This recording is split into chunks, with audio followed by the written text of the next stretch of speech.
Napahinto ang babae nang madiskubre niya ang reserbasyon ng asawa niya na dapat ay para sa kabit. Sandating iyon, ang mundo ni Elena ay nag-constrict sa laki ng maliit na screen. Isang notification preview sa kanyang telepono. Puti ang font, maikli ang mensahe. La Canela, 8 p.m., table for two. Under, Imelda. Hindi niya alam kung sinasadyad ang mga salita na iyon na kumawala ang lahat ng kasunod.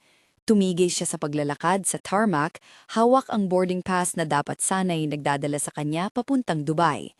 Ang tawag ng gate sa pag-announce ng final boarding, blurred tulad ng tunog ng malayo. Sa loob ng 2 segundo, naalala niya ang lahat. Ang mga late-night calls, ang overtime, ang simpleng sagot ni Marco sa tuwing tinatanong niya kung bakit palagi siyang absent sa bahay, important engagement, work commitment, meeting with stakeholders. Mabilis siyang ipabalik sa ngayon. Pumihit siya at umupo sa isang bench malapit sa departure lounge. Ang telepono, na biglang mas mabigat sa kanyang kamay, ay parang akala niyang may tunog pa. Nag-double check siya. Bukas ang message mula sa isang pangalang na karaniwan niyang nakikita lamang kapag nagpapadala ng mga reminders ng asawa, M. Hindi ito ang style ni Marco na ipaalam ng ganoon. Siya ay maayos, palaging may paliwanag. Pero ang preview, La Canela, 8 p.m., table for two, under Imelda. Ang nakabigla.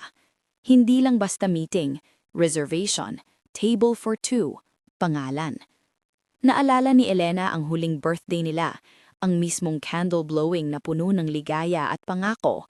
Naalala niya rin ang maliit na away dahil sa isang missed anniversary dinner. Siya ang pumayag na postpone para sa urgent briefing. Mismong mga maliliit na pangakong iyon ang naging sahig na napapakan niya nang hindi niya namamalayan. Tumawag siya kay Marco. Tumunog ng 1 beses, 2 beses. Nakinig siya sa ringtone at sa bawat segundo ay tumitibok ang puso niya ng mas mabilis. Hello? Malumanay na tugon. Ipinilit niyang maging normal ang boses, para bang walang nakasunod na mga salita na maaaring sumabog sa kanila. Where are you? Tanong niya. On my way to the office. I missed my flight last night, in fact. Talk to you later, huh? Busy day. Mabilis na pagsagot ni Marco. May mga tunog ng kotse, mga tao sa background at isang pag-iikli ng dulo ng pangungusap na nagpaalala sa kanya ng palaging paalala, Don't worry, babe. Hindi niya sinabi ang preview message. Hindi pa. Inilagay niya ang telepono sa lap at tumingin sa paligid. Mga taong abala, mga pamilya na nagmamadali. Ang buhay na nasa esena na tila walang kaugnayan sa maliit niyang krisis. Ngunit parang may malaking retaso sa tela ng bahay nilang mag-asawa at ang preview message ang unang napunit. Ayaw niyang maging impulsive. Alam niya ang panganib ng paggawa ng esena sa erpuerto. Nabasa niya nang madali lang madala ang emosyon, masisira ang reputasyon at ang katotohanan ay mas kilala kapag may ebidensya. Hindi siya umiinsulto lamang. Nag-iisip siya ng sistema. Paano niya malalaman ng totoo nang hindi nagmamadali at hindi inilalagay sa kamay ang sarili sa panganib? Tumawag siya kay Claire habang naglalakad palabas ng terminal. Si Claire ang boses ng practical na pag-iisip sa buhay niya nang hindi pinapawi ang init ng pagkakaibigan nila. Sa mga nakaraang taon, si Claire ang palaging partner sa mga maliliit na plano, ang kaibigan na may dalang kape at 2 solusyon. Ito ang dahilan kung bakit agad niyang tinawagan. Claire, hindi ko ito ma-ignore. Bulong niya sa telepono. Nakita ko lang a reservation para sa isang babae under Imelda. Si Marco ba yun? Tantang tanong ni Claire. Tahimik. Do you want me to come?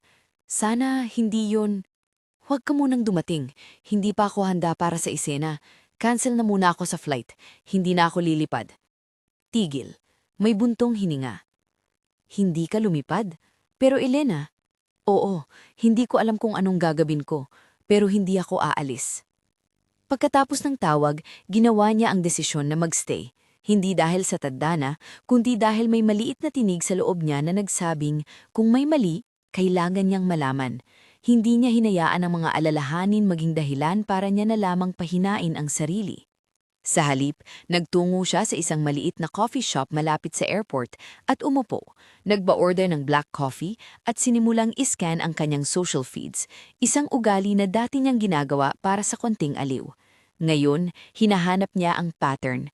Inaasahan niya na makikita ang evidence na magpapaalam sa kanya kung tama ang kutob niya. Sa unang minuto, puro wala. Mga larawan ni Marco na naka-attend sa isang seminar, mga formal na headshots sa DOH events, ang kanyang sarili ay nakatag sa mga official posts. Wala, walang lakanela, walang Imelda. Mulit ang telepono niya ay paulit-ulit na nagpapakita ng preview ng mensahe. Ang pagkakarinig ng pulso niya ay parang metronome ng isang sirang orasan, hindi maayos, ngunit hindi rin humihinto. "May I help you?" tanong ng barista na matapos siya ng kape. Napangiti siya ng hindi totoo. Kinabukasan, hindi niya sinunod ang boarding call. Umuwi siya sa bahay, nag-impact pa ng bahagya. Naglagay ng mga damit sa isang maliit na travel bag na hindi inexpect ni Marco. Gusto niya ng klaridad. Sa bahay, tinignan niya ang mga retrato. Wedding photo nila na masyadong formal at masyadong maayos. Mga candid shots ng simpleng piyesta sa kanilang kanto noong sila'y nagsisimula pa lamang. Ano ba ang bungang dulot ng pagtanda ng pag-ibig nila? Nagtataka siya kung kailan nagsimulang magbago ang mga sagutan. Ilang oras pagkatapos, tumawag si Claire at dumating na may dalang notebook at laptop. "We need to be methodical," sabi ni Claire. Kung may mga taong ginagamit ang taong may posisyon, naghahanap sila ng paraan, pero may bakas lagi. Hotel bookings, credit cards, CCTV. Let's be smart. Nagkaroon sila ng plan, stake out sa La Canela, subukan kung may tunay na reservation. Kung hindi man, sisiyasatin nila ang mga timestamps ng messages at sisilipin sa mga hotel logs kung may booking ang pangalan ni Marco o anumang alias. Sa sandaling yon, nagbago ang Elena mula sa isang paimbabaw na asawa na laging umaasa sa paliwanag ng asawa, naging mapanuri siya. Hindi dahil gusto niyang saktan ng pamilya, kundi dahil ayaw niyang manatiling bulag sa mga bagay na tila mali. Ang unang gabi ng stakeout ay isang ehersisyo sa pasensya. Nakatambay sila sa isang parke malapit sa restaurant. Nakita ang restaurateur na naglalakad palabas na may hawak na lista ng mga bookings. Ang takbo ay ordinaryo lang. Mga kotse, ilaw ng poste, ang aroma ng lumang tsaa mula sa food stall. May mga table na natabi sa mga anino. Hindi pa gabi ng konfirmasyon, mulit sa bawat lumilipas na oras, tumitibok ang puso ni Elena parang drum roll. Habang nakaupo sa wheelchair, hindi literal, sa malambot na upuan ni Claire, nakita niya ang pattern ng kanyang pag-ikot sa buhay, ang paulit-ulit na pag-aaksaya ng tiwala dahil sa mga basihang work excuse. Umabot sa puntong napabuntong hininga siya at sumilip sa telepono.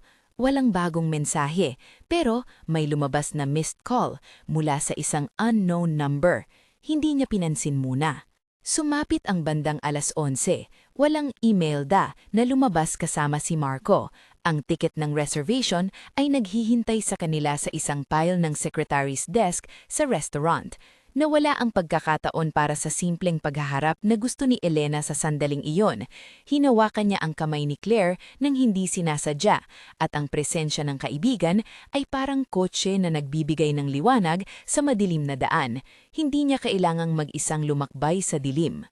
Nagdesisyon silang umuwi. Hindi maayos ang gabi pero may maliit na pag-asa na ito ay isang malisyosong malinterpretasyon o sadyang missend. Ngunit sa pagbalik nila sa sasakyan, biglang sumipot ang isang text message mula kay Marco. "Sorry for last night. We'll speak tonight. I love you." Maikli, pabulong, pamilyar. Hindi sapat iyon para patahimikin ang loob ni Elena. Hindi na siya basta papayag sa mga salita. "I love you" ngayon ay maaaring simula ng kasunangulan. Nang umuwi, hindi sila nagpahinga. Sinimulan nilang buuin ang kanilang report, listahan ng mga posibleng ebidensya, timeline ni Marco at mga kontak na maaaring tumulong, mula sa ex-colleagues ni Marco hanggang sa mga taong may maaaring access sa CCTV ng La Canela. Tinawag nila ang isang maliit na investigators agency na pinagkakatiwalaan ni Claire. "We need someone discreet," sabi niya. "Hindi ka makaka-move on kung hindi mo malalaman." Sa kabilang dako ng lungsod, may naglalakad na lalaki na hindi kinababati ni Elena, si Luke. Si Luke ay hindi ang tipo ng private investigator na may billboard sa kalye, maikli ang buhok, may simpleng leather jacket, at may parang sinipag na mukha. Siya ay may mga kilalang kahinaan at pagkukulang, pero mahusay sa pagsubaybay. Sa simula, siya ay inupahan, hindi ni Elena, kundi isang hindi pa nila kilala, upang sundan ang isang babaeng simptomas namang palaging lumalabas. Ang babaeng iyon ay Elena. Si Luke, mula sa kanyang panig ay nagtatrabaho ng tahimik. Sinusuri ang mall CCTV, pinapakinggan ang mga background calls at sinisiyasat ang dashcam footage sa mga parking garages. Hindi niya alam noon na ang tagong assignment na iyon ay mag-uugnay sa kanya sa isang kasunod-sunod na trahedla. Bumalik tayo kay Elena. Ilang araw ng pagkilos, kamusmusan, pakikipag-usap sa ilang tao at paghakot ng mga obscure leads. At napuno ang bahay ng whiteboards at sticky notes. May mga pangalan na nalink. Isang receptionist na may memory ng isang Imelda booking. Isang delivery receipt na nagpapakita ng isang bouquet na dumating sa La Canela para sa isang Imelda. Maliit at tila walang saysay na piraso. Ngunit nagsama-sama ang mga ito at naging pattern. May paulit-ulit na presensya ang pangalan na iyon paligid ng buhay ni Marco. Hindi lahat ay nagsasabing katotohanan, pero sapat na para mag-seed ng mas malalim na imbestigasyon. Nagkaroon ng sandali ng pag-iyakan si Elena, hindi sa pagdurusa lamang, kundi sa pagkilala na siya ay namamalagi sa isang mundong puno ng lihim. Sa isang sulok ng gabi, lumabas ang isang lumang text thread. Mga salita ni na Marco noon, simple at malambing. Ito ang naging kanyang gasolina. Lumaban hindi para sa paglihingante, kundi para sa katotohanan at para sa hustisya ng sarili at ng mga maaring naapektuhan ng maling gawain. Isang hapon, habang nag-i-strategize sila sa kusina, pumasok si Claire na may dalang pangalan. May kontak ako sa isang lalaki, Leo, husband niya ni Amy. He reached out to me. Sabi niya, may alam siya. He doesn't want the marriage to be a public spectacle, pero he wants the truth out. He has something that could change things. Naramdaman ni na Elena at Claire na isang mabigat na paghihingante. Kung totoo, maaaring maiba ang direksyon ng kanilang laban. Bring him, sabi ni Elena na may halong pag-asa at pakot. But not here. Let's meet somewhere discreet. Makaraan ng ilang araw, nagkita sila sa isang maliit na cafe na hindi napapansin ng marami. Si Leo ay may hawak na maliit na black pouch na may laman na USB flash drive. Ang mukha niya ay hitik ng pag-aalala. Hindi siya ang tipo ng tao na madaling magbigay ng kompromiso. Ipinakita niya ang koleksyon ng mga text logs at isang lumang spare phone na nakasave na messages at mga larawan. Hindi ako kasal sa kabit, sabi ni Leo nang medyo maingay sa tinig. Hindi kami perpekto, pero hinding-hindi ko hahayaan na ang pamilya ko ang maging tool ng isang lihim. Kung may mali, dapat managot ang gumagawa. Pinakinggan ni Elena ang bawat salita na parang ito ang magiging pambugad sa isang hukom, pero hindi pa nito mapapatunayan ang kabuuan ng akusasyon. Kailangan pa ng CCTV. Kailangan ng mga opisyal na dokumento at higit sa lahat, isang paraan para hindi mawala ang ebidensya sa gitna ng mga taong may kapangyarihan. Nagpaalam si Leo ng may pahinga. Iniabot niya ang flash drive sa Elena, hindi para tignan agad, kundi para dalhin sa safety ng tahanan. Tignan mo na lang kapag handa ka, mahinang sabi niya. But don't be naive, they have people. Yun ang unang pagkakataon na tumunog sa tenga ni Elena ang salitang they. Sino sila? At gaano kalaki ang impluensya nila? Nakatakda na ang lahat. Ang akala niyang maliit at pribadong problema ay nagbubukas ng mas malawak na pinto. Hindi lang pagtataksil, posibleng may kinalaman ang malalaking desisyon sa opisina ni Marco. Mga dokumento, budgets, mga spreadsheet na nagpapakita ng paggalaw ng pera. Ngunit iyon ay susunod na yugto. Sa ngayon, ang pulso niya ay lumalaki at lumiliit sa mga segundo. May ebidensya siya at may panganib siyang hindi pa lubos na nauunawaan. Lumipas ang ilang araw at unti-unting nagiging mas mapanuri sila. Nag-set up sila ng maliit na command center sa bahay ni Claire. Laptop, external drives, printed screenshots, at isang mapa ng mga pindutan. If we're going to play, we play smart, sabi ni Claire. We document everything, we talk to authorities when pataas na ang evidence, and we keep you safe. Hindi inakala ni Elena ang kahandaan ni Claire ay magiging isang uri ng histrionic na kumpas. Nararamdaman siya ng katiyakan, hindi dahil mayroon siyang lahat ng sagot, kundi dahil may taong nananatiling kasamahan niya sa laban. Isang madaling araw, habang nagmumuni-muni si Elena sa bintana ng kanilang bahay, may narinig siya sa radyo. Isang flash bulletin tungkol sa isang attempted shooting ilang kalsada lang mula sa syudad. Hindi niya inisip na ito ay may kilalaman sa kanila. Ngunit sa oras na pumipirma siya ng isang papeles dala-dala ni Claire at nagfa-file ng isa pang FOIA request para sa CCTV footage ng isang government venue, hindi niya alam na may mga mata na nagmamasid. Ang araw na yon, nagdesisyon silang mag-drive papunta sa district na madalas puntahan ni Marco para mag-meet. Nag-ando sila ng isang maliit na stakeout, isang taxi driver na malapit sa isang partikular na intersection at ang esenang iyon ay puno ng ordinaryong kilos.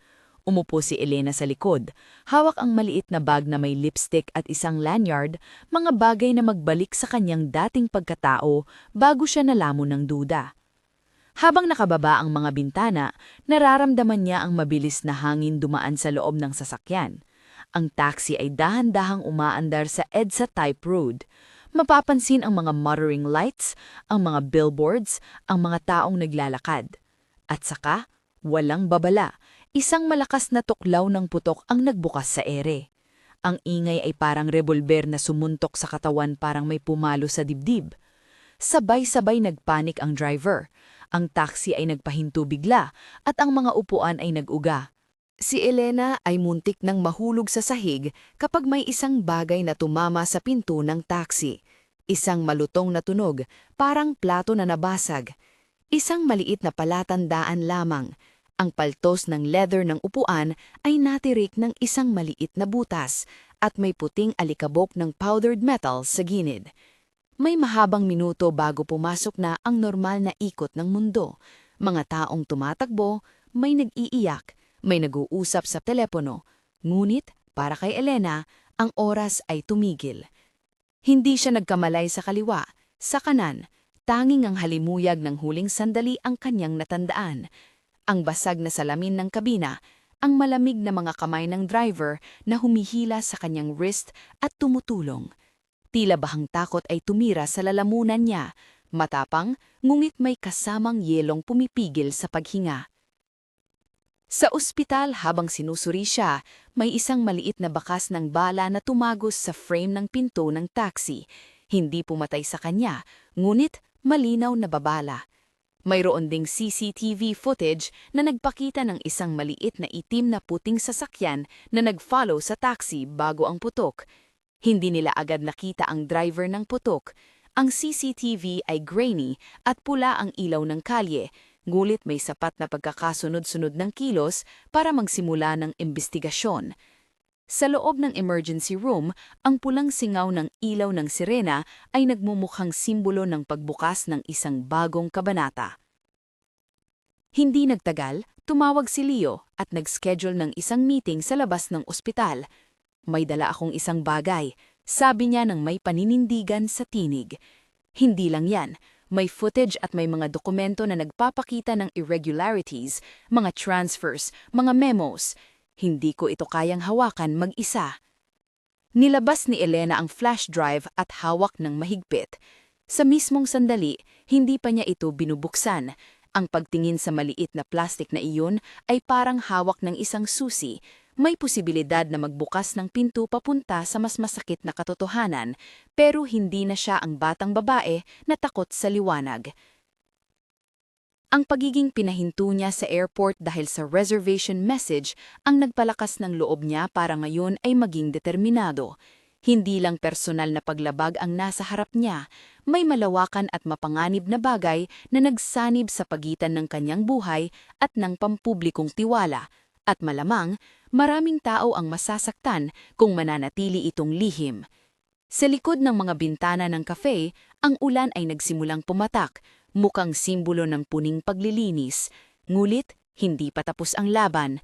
May mga boses na nagsasabing kapag bumagsak ang katahimikan, ay may mga taong handang gumawa ng anuman para itago ang kanilang mga bakas.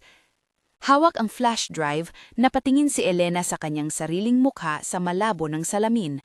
Ang tingin niya ay hindi na ang iisang babae na nagmamahal at umaasa. Ito na ang panimulang hugis ng isang babae na maghahanap ng hustisya. Hindi lang para sa kanyang sarili, kundi para sa mga taong nakataya ang pera at trabaho na napupunta sa maling bulsa. Ready ka na ba? Tanong ni Claire. Mahina ngunit may pag-aalab sa paningin. Hindi pa, ngunit hindi na rin siya babalik sa dati. Pinatakbo nila ang flash drive sa isang laptop sa bahay ni Claire. May mga pangalan, mga timestamps, at isang folder na may label na confidential na hindi karaniwang makikita sa isang ordinaryong file set. May mga larawan din, mga blurred frames mula sa loob ng isang opisina, mga aninong magkahawak ng labis na kalapitan, compromising footage, hindi kailanman inilalarawan ng mas mali siya kaysa kailangan. At may mga spreadsheet, may mga numero na tumatak sa isipan ni Elena. 37.25 billion pesos. Isang halaga na mismong nagngangalit sa puso ni Elena. Kung totoo ang mga numero, hindi na lamang ito tungkol sa isang table sa La Canela. Mabilis na nag-iba ang bigat ng kanilang misyon. Ang paglabag sa tiwala ni Marco ay naging mas malawak. May potensyal na malampasan ng personal na paghatol. May tanong ngayon na mas matanda at mas seryoso. Sino ang nagpayaman at sino ang sasagutin? Nagpalitan sila ng mga sulyap na hindi na pamilyar. Hindi lang panhihigpit ang dala ng mga file. May panganib na maaaring tangka ang takasan o kayagang mawala ang ebidensya. At sa isang mundong kung saan ang kapangyarihan ay may hugis ng pera at impluensya, ang pagiging walang tinig ay maaaring makamatay. Kinakailangan natin ng abogado ng mga official channels, mahinang sabi ni Claire. But we need to be careful. If this goes public without proper chain of custody, they'll say it's fabricated. Then we secure everything, duplicate copies, encrypted storage, anonymity for witnesses. Seryosong tugon ni Elena. Hindi siya nagbiro. Isang asawa na hindi pa nagkakaroon ng malalim na kaalaman sa opisina ni Marco ay ngayon nagtatakda ng mga pulisiya para sa legal strategy. Ang paglipat sa babaeng napahanto sa terminal tungo sa babaeng nagtatakda ng plano, iyon ang malinaw na pagbabago. Habang nakaayos sila, may kumatok sa pinto. Isang lalaking may suot ng simpleng polo at may handbag. Name's Leo, mabilis ang pagbati. Iniabot niya ang isang maliit na sobre na may sealed documents at a second flash drive. May mas marami pa rito, sabi niya.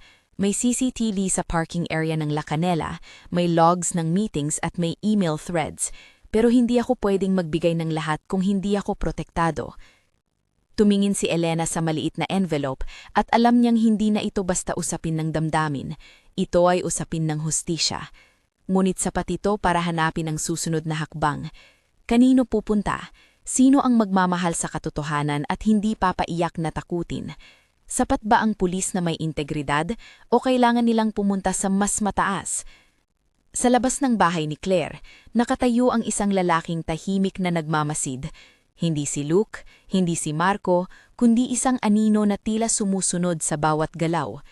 Ang pag-iiral ng mga aninong iyon ang nagpapasikip sa lalamunan ni Elena. May mga taong hindi magtatampisaw sa putikan para hindi mahulog ang kanilang pangalan. At may mga taong handang gamitin ang ultimate, pantaong takot, para iwasan ang liwanag. Ang gabi ay bumuo ng isang mahigpit na katahimikan. Pinag-usapan nila ang legal route, pag-file ng affidavit, contact sa isang respetadong prosecutor, at ang pag-secure ng mga witness protection para kina Leo at Claire. Ngulit sa likod ng bawat practical plan ay ang kakilakilabot na posibilidad. May magtatangkang putulin ang mga tangkay ng ebidensya. At iyan ang tunay na dahilan kung bakit ang isang reservation message ay maaaring magdala sa iyo mula sa ordinaryong buhay papunta sa gitna ng isang rasa ng panganib.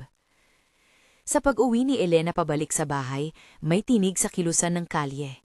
Isang maliit na puting sasakyan ang dahan-dahang dumaan at may isang figure na tumitingin sa bintana ng kanyang kotse. Hindi niya alam kung ito ba ay coincidence, ngulit sa ilalim ng kanyang balat, may bagong alarmo. Hindi siya nag-iisa. Tumigil siya sa pagmamaneho at huminga ng malalim. Dahan-dahan niyang inunlock ang pinto ng kotse at ramdam niya ang bigat ng responsibilidad sa kanyang dibdib. Ang maliit na screen na nagpakita ng reservation ay naging malaking pinto. Hindi lamang isang usaping puso ang nakaalalay sa likod ng pinto, kundi isang pangmatagalang laban para sa katotohanan. Hindi pa tapos ang kwento. Ang unang hakbang ay nagawa. Natigil siya sa kanyang pag-alis noong nakita ang reservation. Ngumit ang dahilan kung bakit siya tumigil at kung bakit siya nagdesisyon na hindi panagutin ito ng tahimik ang kailangang lumabas. Sa sanlibutan na puno ng impluwensya at katiwalian, nagpapakita ang maliit na sandali ng paghinto bilang simula ng isang malawak na pagpakilos. Sa labas ang mga ilaw ay sumisindi. Sa loob umuusbong ang mga file at ebidensya na tila mga bombang hindi pa pinapaputok.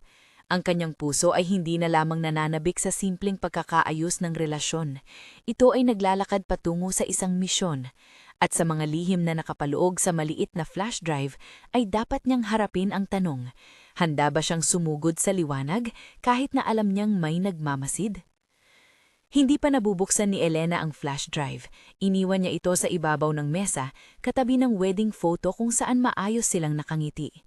Ang dalawa, ang larawan at ang drive, ay parang dalawang magkaibang mundo. Isa ay nakaugat sa nakaraan, ang isa naman ay naglalaman ng pag-asa ng katotohanan. Ngunit alam niya na kapag pinutugtog ang file, hindi na siya makakabalik sa dating mundo. Ang telepono niya ay tumunog. Caller ID, unknown. Bumilis ang pulsasyon ng dugo niya. Ito ba ang oras na nagtatangkang takutin? O oras na magbibigay ng isang pahiwatig? Inisip niya ang posibilidad ng panlilinlang. At sa likod ng mga tanong, ang natitirang katotohanan ang nagmumukhang malinaw. Kailangan niyang kumilos, may magpakita man ng panganib o hindi. Sa kwarto niya, umupo si Elena sa kama at hinawakan ng wedding ring. Ang makitid na banda ng metal ay malamig sa daliri. Mula rito, naglakbay ang kanyang isip sa maraming imahe. Ang mga ngiti, ang mga lihim, ang mga file na naglalaman ng 37.25 billion pesos. Muli, nagtanong sa sarili, sino ang tunay na naglilingkod sa bayan at sino ang ginagamit lamang ang opisina bilang sahig ng personal na kalapastangan? Hindi natapos ang mga sagot sa isang gabi, ngunit ang isang bagay ay malinaw na. Ang babae na napahinto sa airport ay hindi nababalik sa pagsasara ng mga mata sa mismong puntong iyon. Tulad ng isang ilaw na nagsimula, unti-unti niyang tinatahak ang madilim na daan, kasama ang kaibigan na hindi magpapabaya, kasama ang mga testigo na may daladalang ebidensya, at kasama ang takot na naghihintay na gamitin ang isang bala para takutin. At habang nasa gilid ng pagdedesisyon na iyon, may dumating na mensahe ulit, isang anonymous text. If you proceed, you will lose everything. Malamig ang pahayag, ngulit hindi sapat para pigilan ang pagnanais ni Elena na malaman ng totoo. Ang kanyang kamay ay humigpit sa telepono at sa loob ng dibdib niya may nagliyab na bagong pagnanais. Hindi lamang pagbabawi ng dignidad, kundi paglilinis ng mga pangakong sinira ng kapangyarihan. Sa kanyang mga mata, ang mundo ay nagmistulang pelikula. May mga anino, may mga ilaw, may mga tauhang kailangang ilantad. Ngayon pa lamang nagsisimula ang serye ng mga tanong. Sino ang tatanggihan ng katotohanan? Sino ang magtatangkang supili ng ebidensya? At sino ang magiging kasama niya sa pagharap maiyon? Ang anonymous na mensahe ay parang malamig na patak ng ulan. Sumisiksik, ngunit hindi pumapatay ng apoy sa dibdib ni Elena. Sumagot man siya sa telepono, hindi niya babaguhin ang direksyon ng kanyang hakbang. Sa halip, inihawak niya ang telepono ng mas mahigpit at tumingin sa dilim ng bubong ng bahay ni Claire. Ang dilim ay hindi nagtatakip, parang maskara lamang na madaling tanggalin. Bago pa man kumalat ang takot, nag-text si Claire, "Bring the files to Attorney Ramos, now." Hindi na sila nagpalipas ng oras. May mga bagay na kailangang isecure at may mga taong kailangang makausap na may integridad at hawak ang proseso ng hustisya. Ang legal route ay hindi romantic revenge. Ito ang proteksyon laban sa nagmamay-ari ng impluensya. Kung trip ninyo ang ganitong kwento, i-like at mag-subscribe para sabay tayong magbalik sa susunod na kabanata ng katotohanan. Attorney Ramos ay kilala sa simpleng opisina. Walang malalaking imahe pero may mahigpit na reputasyon sa paghawak ng cases na komplikado. Nagkaroon ng mahabang usapan sa maliit na mesa. Idinitalya ni Elena ang timeline, ipinakita ni Claire ang mga printed screenshots at inilagay ni Leo ang 2 flash drive sa mesa ng abogado. Chain of custody, paulit-ulit na salita ni Attorney Ramos.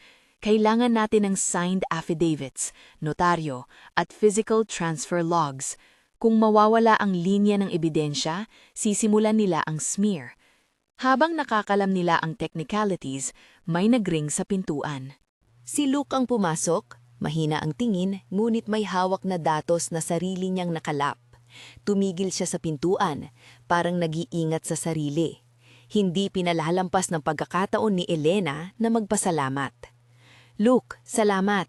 Kailangan namin ng lahat ng detalye mo. Sa unang pag-uusap, sinabi ni Luke ang mga bagay na hindi madaling sabihin. May mga nagbabayad ng taksil at may mga tahasang pagkilos para tanggalin ang mga nagbabantay. Meron akong footage ng isang follow vehicle, mahinang sabi niya. May mga taong sinusundan ng isang taxi na may passenger.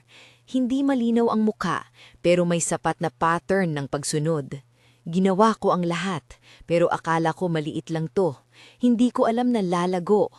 Hindi tumagal, naging malinaw na may mga taong hindi titigil. Ilang gabi ang lumipas na punong-puno ng pag-iingat, mga encrypted copies ng flash drives, secure cloud backups sa labas ng bansa, at mga lihim na meeting sa mga house churches at mga malalapit na kaibigan. Gumawa sila ng contingency plan para sa posibilidad na may subukang bumawa sa kanila, evacuation plans, safe houses at hotline sa mga pulis na may integridad. Hindi nila ipinagkatiwala ang buhay sa telepono lamang. Mga papel na may notary, affidavits at recorded statements ang nagsilbing bala para sa kanilang katotohanan. Ang panganib gayunpaman ay hindi naghintay. Isang gabi, habang nagmumuni si Elena sa isang ilaw na pako sa kisalam, tumawag si Claire ng may kapagbalasa. May nangyari, mahina ang boses niya. Luke, may accident. They found him slumped in his car. A single shot. Hindi pa rin malinaw. Nang marinig iyon, parang tumilapo ng lupa sa ilalim ng mga paa ni Elena. Ang mga mata niya ay tumingala sa kisalam, pagkatapos ay bumaba sa wedding photo na nakapatong sa lamesa. Ang larawan ay kinay hindi na lamang larawan ng pag-ibig, ito ay alam na larawang nangangailangan ng pagdinig. Sa ospital, nagkumahog ang grupo. May mga pagsisiyasat, mga form na kailangang punan, at mga mata ng pulis na nakatingin na may kahina-hinalang pag-iingat. Hindi inamin ng mga otoridad ng malakas na murder, isang initial report lamang ang inilabas, incident. Pero ang siklong kanilang kinatatakutan ay nagsimula ng umiikot. May mga taong gustong gawing aksidente ang lahat. Hindi tumagal, ipinakita ni Leo sa kanila ang ibang bahagi ng puzzle, mga lumang email thread mula sa opisina ni Marco, mga bank transfers na tila walang malinaw na puntahan, at isang internal memo na nagpapakita ng pressure sa procurement officers. Sa tapat ng mesa ay nakalatag ang pinakamakapal na piraso. 37.25 billion pesos, ang numero na parang kumakatok sa pintuan ng imoralidad. Hindi ko alam kung paano nila ginawa ito, bulong ni Leo. Pero may pattern. Pondo na para sana sa health facilities, may mga projects na hindi natapos, mga contractors na bigla na lang nagbago, at invoices na peke ang stamps. Mabilis na nag-iba ang mundo ni na Elena mula sa isang personal na problema, naging pambansang issue ang kanilang laban. Ang dami ng pera ay hindi biro. Bakit may ganung halaga? Sino ang nagbigay ng permit? Sino ang tumanggap? At higit sa lahat, sino ang nagtakip habang may nangyayari sa mga komunidad na umaasa sa serbisyong medikal? Isang araw, isang source ang nagbigay ng pangalan ng isang whistleblower sa loob ng DOH, isang procurement officer na may takot ngunit mas mataas ang konsensya. Hindi ko alam kung papaano ang makarating sa media, sabi ng whistleblower sa lihim nilang pag-uusap. Pero may dokumento ako na magpapakita ng flow ng funds. I'll testify if I'm protected.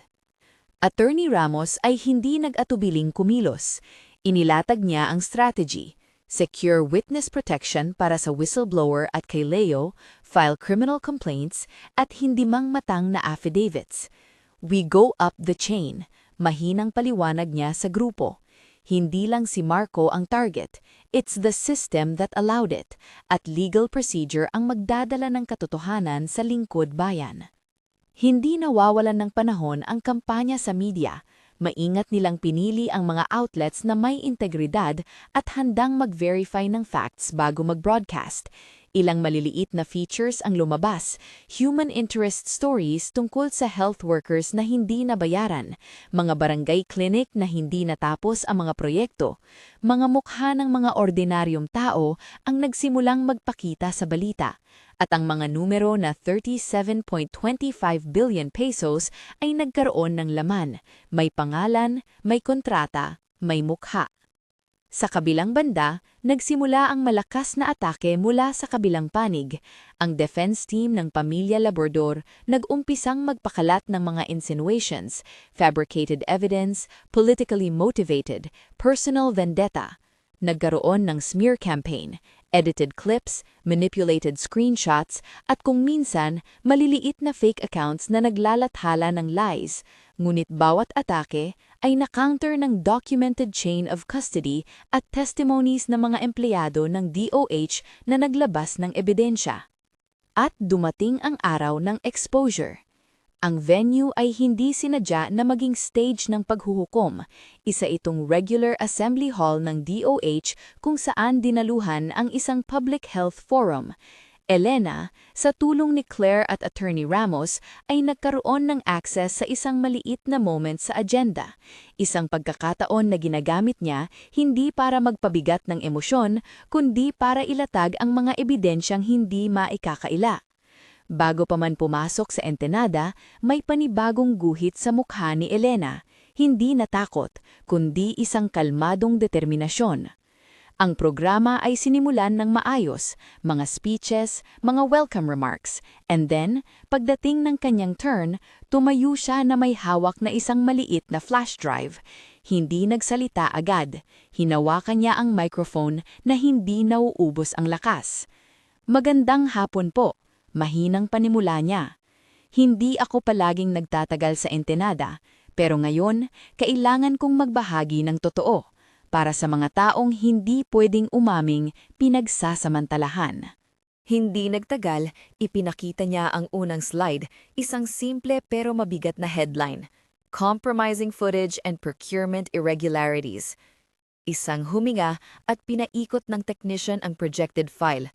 Mula sa maliit na screen ng kanyang telepono, lumitaw sa malaking projector ang grainy CCTV frames, mga anino sa loob ng opisina, mga kamay na naglilipat ng envelopes, at ang tinakpan na anatomical clothes, mga bagay na hindi kailangang ilarawan ng malibog, malinaw na ebidensya ang ipinapakita. Kasunod nito, isang spreadsheet na may linyang umaabot sa 37.25 billion pesos, accounts, reference numbers, at contractor names. Maraming taong nanginig sa loob ng assembly hall. May nag-uugong na tanong sa hangin, may mga mamabahayag na naghigpit sa recorder. Ang mukha ni Marco ay matuyo at maputla. Ang kanyang mga magulang ay nagkatinginan, parang may humahatak sa kanilang dibdib. Ang epekto ng projection ay hindi lamang dignitary humiliation, ito ay moral reckoning. These are not allegations from a broken marriage, dagdag ni Elena habang ipinapakita ang detalye ng transfers. Ito ang dokumento, ito ang CCTV, ito ang testimonies ng mga taong gumapang para mapatok ang public funds. Kung may nagkamali, hindi lang basta pag-ibig ang nasira, mga serbisyong pangkalusugan ang nawalan. Sa sandaling iyon, sumubog ang mga tanong mula sa audience. Ang ilan ay humingi ng clarification, ang ilan naman ay tumayo at nag-record gamit ang sariling phones. Ang media feed na noon ay tahimik ay biglang nag-loop. Ang footage ay nasa social media bago pa man matapos ang programa. Ang mga headlines ay nag-iba ng tono mula sa panggigipit sa pamilya Labrador tungo sa puno ng damdamin ng indignation. Ang crowd sa Assembly Hall ay hindi nagpasindak. Sila ang naging saksi ng mabilis na pag-ikot ng hustisya. Hindi nagtagal, kumalat ang mga investigasyon. Ang ombudsman ay nag-issue ng preventive suspension sa mga key officials na konektado sa transactions habang isinasagawa ang masusing audit. Mga subpoenas ang inilabas, mga bank records ang pinagtiyagaan ng forensic accountants. Ang pangalan ni Marco at Amy ay nakalista sa mga summons. Sa korte, doon na huminto ang mga intriga at nagsimulang umusbong ang seryosong proseso. Ang pre-trial phase ay hindi magaan. Ang depensa ay nagre-request ng delays, nagbabantang mag-petition sa technicalities at sinubukang ihagis ang usapin sa personal na antas. Alam mo to ng private life, not public office. Ngulit ang motion for preservation of evidence, ang sworn affidavits ng whistleblowers at ang chain of custody ng flash drives ay matibay. May mga testigo ring nagsiwalat, mga procurement officers, accountants at mga driver na nagdala ng envelopes, lahat ay may maliliit na piraso ng puzzle na nauugnay sa mas malaking larawan. Sa paghahanda ng kaso, nagkaroon ng pagkakataon si Elena na maghanda ng personal testimony. Hindi niya inisip ito bilang pagkakataon para magpakita ng galit at paghihiganti. Ito ay pagkakataon para sabihing totoo. Ano ang nangyari, sino ang nasaktan, at bakit dapat managot ang mga nakinabang sa katiwalian. Hindi ako naglalapit ng galit, sabi niya sa isang practice run habang nakaupo sina Claire at Attorney Ramos. Ang gusto ko lang ay ang katotohanan. At ang katotohanan ang magbibigay ng hustisya. Nagpatuloy ang trial. Sa harap ng korte, tumindig si Leo upang ilahad ang kanyang pagkadismaya. Ang wife niyang si Amy ay bahagi ng kompromiso, at ang pagkananais niyang ilantad ang katotohanan ay mas malaki kaysa sa takot ng publiko. Nakatayo rin ang procurement officer na nangumpisala na sa takot pero may malalim na konsensya na may mga natanggap na intervention na hindi naaayon sa proseso. Ang mga testimonies ay malalalim at puno ng detalye. Bank transfers, email threads, line-by-line adjustments sa bid documents, mga bagay na nagpapakita ng sistematikong pag-ikot ng pera. Hindi nawalan ng dramatiko ang court, may mga moments ng tension kapag itinulak ng depensa na i-cast doubt ang testimonies. Fabricated, coerced, politically motivated.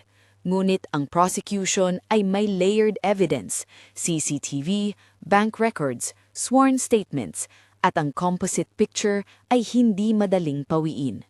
Sa cross-examination, may mga loophole na sinubukang gamitin ng depensa, ngunit may mga forensic reconciliations na tumatalikod sa bawat pagtatangka na gawing malabo ang ebidensya. Isa sa mga pinakamahirap na sandali para kay Elena ay ang muling pagsasalaysay ng mga personal na paglabag. Hindi ito eksena ng sensationalism. Ang kanyang pagsasalita ay nasa tono ng pagdadalamhati. Nagtiwala ako. Ginamit niya ang opisina at ginamit ang aming tahanan bilang proteksyon ng kanyang lihim. Higit pa sa isang tebla, maraming buhay ang naapektuhan. May mga sandali na humuhulma ang luha sa kanyang mga mata, pero hindi siya napapahiya. Ang kanyang emosyon ay instrumentong nagbubukas ng puso ng korte sa human cost ng katiwalian. Habang dumarami ang testimonies at ebidensya, lumaki rin ang pampublikong pagmamantay. Social media threads, investigative journalism features, at mga opinion pieces, lahat ay nag-ambag sa pagbuo ng isang collective pressure. Ang mga politiko na noon ay nakikiatik sa investigasyon ay napilitang tumindig. May mga tawag para sa impeachment hearings, may mga committee na nagtatanong sa transparency ng DOH budgeting. Ang public trust ay dahan-dahang bumabalik sa mga balita na nagsusulong ng accountability. Sa courtroom, dumating ang huling yugto ng pagdedesisyon. Ang verdict, isang salita na laging hinihintay ng mga biktima, ay dumating pagkatapos ng mahabang deliberasyon. Ang guilty verdict para kina Marco at Amy ay hindi lamang isang legal pronouncement. Ito ay simbolo ng pagbubukas ng pinto para sa mga taong naagrabyado. May kalakip ding mga administrative sanctions sa mga opisyal na sangkot. Hindi lahat ng kasalanan ay naparusahan sa eksaktong parahang inaasahan ng ilan, ngunit ang hatol ay malinaw, may pananagutan. Paglabas ng korte, may iba't ibang reaksyon. May mga taong nagsisigaw ng katarungan, may mga taong umiiyak dahil sa katotohanan, at may mga taong tahimik, pinag-iisipan ang mga pasanin na dulot ng katiwalian. Si Elena, sa gitna ng lahat ng iyon ay naglakad ng may bagong hugis ng katauhan. Hindi na siya ang babaeng napahinto sa terminal, siya ang naging boses para sa mga nawalan.